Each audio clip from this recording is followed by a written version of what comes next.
அனைவருக்கும் வணக்கம். PGTRB mathematics எக்ஸாமில் எஜுகேஷன் சைக்காலஜி, எஜுகேஷன் மெத்தடாலஜி இந்த ரிலேட்டட் போர்ஷன்ஸ் பார்த்தீங்கன்னா நல்லா ஹெவியாக கண்டென்ட்டு பக்காவாக கொடுத்துருக்காங்க. உள்ளே போய் பார்த்து எல்லா ஏரியாவும் டச் பண்ணுற மாதிரி தான் கொஸ்டின்ஸ் எடுத்துகிட்டு இருக்கேன். இப்போ அந்த கொஸ்டின்ஸ் தான் உங்களுக்கு ஒரு வீடியோலையும் கொடுத்துக்கிட்டே வரேன். இதுக்கு முன்னாடி ஒரு 100 கொஸ்டின் கொடுத்துருந்தேன். இப்போ 101வது வினாவிலேருந்து பார்க்கலாம். சார் நம்ம மேக்ஸ் மேஜர் நல்லா பண்ணிட்டா போதும், எதுக்கு சார் நம்ம இதெல்லாம் பார்க்கணும் அப்படின்னா, ஒரு ஸ்கூலுக்கு டீச்சராக வரீங்க அப்படின்னா இந்த எக்ஸாம் பாஸ் பண்ணுறது மூலிமா நிச்சயம் ஒரு பிஜி அசிஸ்டன்ட் உள்ளே வரீங்கன்னா கல்வியில் என்னெல்லாம் நடந்துகிட்ருக்கு இதெல்லாம் தெரியாமல் உள்ளே வந்துடக்கூடாது. இது அவசியம் கொஞ்சம் பார்த்துட்டு வந்தால் தான் நல்லது அப்படின்ற மாதிரி கொஞ்சம் விஷயங்கள் இருக்குது அப்படின்றத இந்த கண்டென்ட் உங்களுக்கு சொல்லும். Education psychology, education methodology. Education psychology படிக்கிறது மூலிமா குழந்தைகளுடைய மனநிலையை நம்ம நல்லா புரிஞ்சிக்க முடியுது. இந்த மாதிரியான வெரைட்டிலாம் ஸ்டூடெண்ட்ஸ் இருக்காங்கன்றத நல்லா சொல்லிக் கொடுக்குது. அந்த மனநிலையில் இருக்கிற குழந்தைய எப்படி டேக்கிள் பண்ணணுன்றதையும் கற்றுக் கொடுக்குது. அதான் எஜுகேஷன் சைக்காலஜி. எஜுகேஷன் மெத்தடாலஜி நிறைய கமிட்டிஸ் வந்து இந்தியாவில் சுதந்திரம் அடைஞ்சதுலேருந்து டில் டேட் வரைக்கும், சுதந்திரம் அடைகிறதுக்கு முன்னாடியும் நிறைய எஜுகேஷன் கமிட்டிஸ் வந்து வந்திருக்கு இந்தியாவில். அவங்கெல்லாம் என்னென்ன ஆக்ஷன் எடுத்தாங்க, அதனால் என்னென்னலாம் முன்னேற்றங்கள் நடந்திருக்கு, இன்னும் புதுசாக கொண்டு வந்த நியூ எஜுகேஷன் பாலிசி 2020, அது 1986 ஒன்று கொண்டு வந்தாங்க. அதுக்கப்புறம் வந்து 2020 ஒன்று புதுசாக கொண்டு வந்திருக்காங்க. ஸோ இந்த நியூ எஜுகேஷன் பாலிசிலாம் என்ன சொல்லுது, இது சம்மந்தமாக எதுவுமே தெரியாமல் பிளாங்காக வெறும் மேக்ஸ் மேஜரை நான் வச்சுக்கிட்டு உள்ளே வந்து பசங்களுக்கு கணக்கு மட்டும் நடத்திட்டு போகிறேன்னா அது சிறந்த சமுதாயத்தை உருவாக்காது. அதனால தான் இதனுடைய முக்கியத்துவத்தை புரிஞ்சுக்கின்னு இதை சிலபஸாக சேர்த்துருக்காங்க. நல்லாவே படிக்க ஒவ்வொன்றும் இதனால தான் இதை கொண்டு வந்து இங்கே வச்சுருக்காங்கன்றத சொல்லாமல் சொல்லுது ஒவ்வொரு வரிகளும். ஸோ தயவுசெய்து இதை கொஞ்சம் பார்த்துக்குங்க. 110 மேக்ஸு கரெக்டாக அடிச்சிட்டாலும் நம்ம இதுலேயும் கொஞ்சம் ஸ்கோர் பண்ணியிருந்தோம் அப்படின்னா நல்ல ஒரு பொசிஷனுக்கு போயிட முடியும். ஒரு சிலர் வந்து 110க்கு மேக்ஸ் மேஜர் 110க்கு ஒரு 90 அடிச்சிடுறேன், ஒரு 2 மார்க் 3 மார்க்கில் எந்த வரல கிடைக்கல, 97 வந்துடுறேன், ஒரு 1 or 2 மார்க்கில் போயிடுச்சுன்றவங்களாம் இந்த ஏரியாவை கொஞ்சம் நல்லா பார்த்துக்கிட்டிங்கன்னா இது பெரிய கை கொடுக்கும், பெரிய அளவில் உங்களை தூக்கி விடும், காப்பாற்றி விடும். சரிங்களா? மேக்ஸ் அதுக்காக படிக்க வேண்டாம்னு சொல்ல, இதை பார்க்காம போகிறது தப்புன்னு சொல்கிறேன். அதுக்கப்புறம் நிறைய பேர் என்ன கேட்குறாங்கன்னா, சார் நீங்கள் மேக்ஸுக்கு மட்டும்தான் எஜுகேஷன் சைக்காலஜி, எஜுகேஷன் மெத்தடாலஜி கொடுக்குறீங்களா மெட்டீரியல்? இல்லை, இது காமன் டு ஆல் சப்ஜெக்ட். நீங்கள் எஜுகேஷன் சைக்காலஜியும் தமிழ் எலிஜிபிலிட்டி டெஸ்ட்டு யாரெல்லாம் எந்தெந்த பாடம், இப்போ ஃபிசிக்ஸ் ஒருத்தர் பிஜிடிஆர்பி ஃபிசிக்ஸ் எழுத போகிறாரு, அவருக்கு education psychology, education methodology question வராதா? வருமே. அவங்களும் இதை வாங்கி படிக்கணும். எல்லா சப்ஜெக்டாரங்களும் இதை வாங்கி படிக்கணும். ஏன்னா கண்டிப்பாக இந்த கொஸ்டின்ஸ் உங்களுக்கு வரும். உங்கள் பாடத்தில் உள்ள கேள்விகள் 110 தான், மீதி இருக்கிற வினாக்கள் இது, அதை மறந்துடாதீங்க. ஸோ எல்லா சப்ஜெக்ட்காரங்களுக்கும் இது காமன், எல்லாரும் படிக்கணும். எல்லா சப்ஜெக்ட்காரங்களுக்கும் சைக்காலஜி மட்டும் இல்லை, தமிழ் எலிஜிபிலிட்டி கூடவே, தமிழ் எலிஜிபிலிட்டியும் சைக்காலஜியும் பக்காவாக. சைக்காலஜியில் வந்து பார்த்திங்கன்னா ஒரு 110 கேள்வியும், தமிழ் எலிஜிபிலிட்டியில் ஒரு 160 கேள்வியும் ரெடியாக இருக்குது. பிடிஎஃபாக உங்களுக்கு தரேன், வேணுன்றவங்க 735859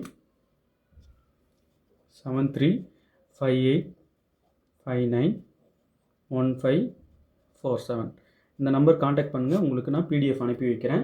சைக்காலஜியும் தமிழ் எலிஜிபிலிட்டியும் பக்காவாக படிச்சிட்டிங்கன்னா ஓகேன்ற ஒரு தெம்பு தரும். இது என்ன சார் பண்ணணும், எப்படி வாங்கி எப்படி ஒரு 1 ஹவரில் படிச்சிடணுமா?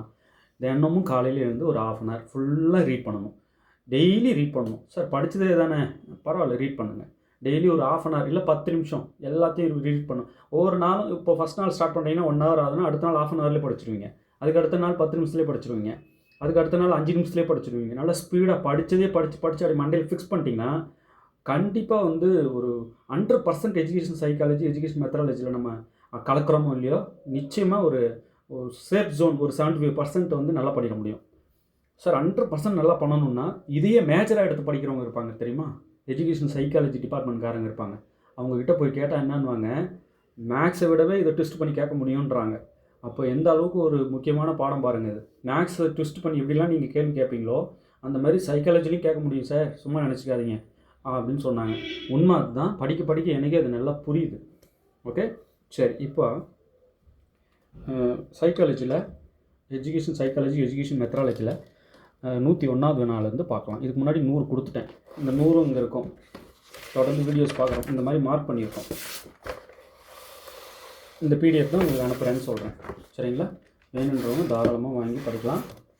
உங்களுக்கு பிடிஎஃப் அனுப்பி விட்டுறேன்.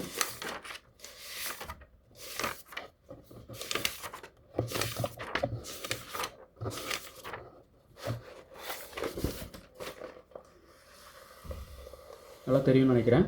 ஸோ பக்காவாக ஹேண்ட் ரிட்டன் மெட்டீரியல் இது. படிக்க படிக்க ஆர்வம் பீறிட்டு வரும். அந்தளவுக்கு தான் நான் பார்த்து பார்த்து எடுத்திருக்கேன். எது முன்ன பின்ன எதை வச்சா ஆர்வம் பெருகும் அப்படி பார்த்து பார்த்து அந்த ஆர்டரில் கொடுத்துருக்கேன். எல்லா ஏரியாவும் முடிஞ்ச வரைக்கும் டச் பண்ணியிருக்கேன். டச் பண்ணிக்கிட்டும் இருக்கேன். அப்படியே நிறுத்திடவும் மாட்டேன். இது இன்னும் 1000 கொஷின் ஆனால் எப்படி இருக்கும் அப்படி ஆக்கிடுவேன். அந்த அளவுக்கு போயிட்டே இருக்க போகுது. இப்போ எக்ஸாம்குள்ளே எத்தனை கொடுக்க முடியுதோ பார்த்து கொடுத்துட்றோம். ஓகே, சரிங்க. இப்போது ராமமூர்த்தி கமிஷன் கொண்டு வரப்பட்ட ஆண்டு 1990. ஓகே, 1986ஆம் ஆண்டு தேசிய கல்விக் கொள்கையை மதிப்பாய்வு செய்து 1986ஆம் ஆண்டு தேசிய கல்விக் கொள்கை ஒன்று கொண்டு வரப்பட்டது. அதை மதிப்பாய்வு செய்து மற்றும் அதன் பரிந்துரைகளை வழங்கியது ராமமூர்த்தி கமிஷன். அவங்க தான் வந்து அந்த எஜுகேஷன் பாலிசி 1986 ஃபுல்லாக ஆய்வு செஞ்சவங்க. அதை பற்றின பரிந்துரைகளை மதிப்பாய்வு செய்து பரிந்துரைகளை கொடுத்தது ராமமூர்த்தி கமிஷன். யஷ்பால் கமிஷன் கொண்டு வரப்பட்ட ஆண்டு 1993. ஸோ இந்த கமிட்டிஸ் எல்லாம் படித்தோம்னா சூப்பராக ஒவ்வொருத்தரும் என்னென்ன பண்ணியிருக்காங்கன்றது தெரியுது. கோத்தாரி கமிஷன் கொண்டு வரப்பட்டது 1964, 66. 1964லேருந்து 1966. அடுத்து முதலியார் கமிஷன் கொண்டு வரப்பட்டது டேஷில். முதலியார் கமிஷன் 1952லேருந்து 1953. ஸோ இது Mudaliar commission. Okay, Kothari commission அடிக்கடி கேட்ட கேள்வி, நல்லா பார்த்துங்க. 64லேருந்து 66. முதலியார் கமிஷன் 52லேருந்து 53. அடுத்தது முதலாக இடைநிலை கல்வித்துறையில் உள்ள சவால்கள் மற்றும் பிரச்சனைகளை அடையாளம் கண்டு அவற்றுக்கான தீர்வுகளை பரிந்துரை செய்த குழு. முதலாக இடைநிலை கல்வித்துறையில் உள்ள சவால்கள் மற்றும் பிரச்சனைகளை அடையாளம் கண்டு அவற்றுக்கான தீர்வுகளை பரிந்துரை செய்த குழு முதலியார் கமிஷன். இவங்க தான் ஃபஸ்ட்டு என்ன செய்கிறாங்க, அந்த இடைநிலை கல்வித்துறையில் இருக்கிற பிரச்சனைகளை நமக்கு அதுக்கான தீர்வுகளையும் பரிந்துரை செய்த குழு முதலியார் கமிஷன். முதல் தேசிய கல்விக் கொள்கை கொண்டு வரப்பட்ட ஆண்டு 1986. ஃபஸ்ட்டில் தான் கொண்டு வந்தாங்க.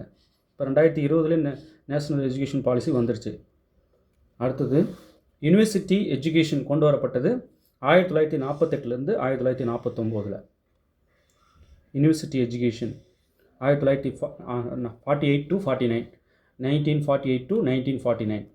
அன்னை மொழியில் கல்வி கற்பது சிறந்தது என்று நம்பியவர் அரவிந்தர். அன்னை மொழியில் கல்வியை கற்கிறது சிறந்தது என்று நம்பியவர் அரவிந்தர். குழந்தை மைய கல்வியை ஆதரித்தவர். குழந்தை மைய கல்வியை ஆதரித்தவர் ரூசோ. ஓகே, ஸோ இந்த கொஸ்டின்ஸ் எல்லாம் உங்களுக்கு வேணுன்றவங்க பிடிஎஃபாக தரேன், அவசியம் வாங்கி படிங்க. தேர்வில் வெற்றி பெற வாழ்த்துக்கள். தேங்க்யூ.